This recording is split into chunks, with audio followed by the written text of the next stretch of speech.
మావి చిగురు తినగానే కోవిల పలికేనా,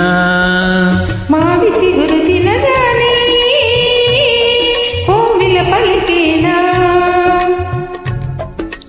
కోవిల గొంతు వినగానే మావి చిగురు తొడిగేనా, కోవిల గొంతు వినగానే మావి చిగురు తొడిగేనా, ఏమో ఏమౌనో గాని ఆమని ఈవని మావి చిగురు తినగానే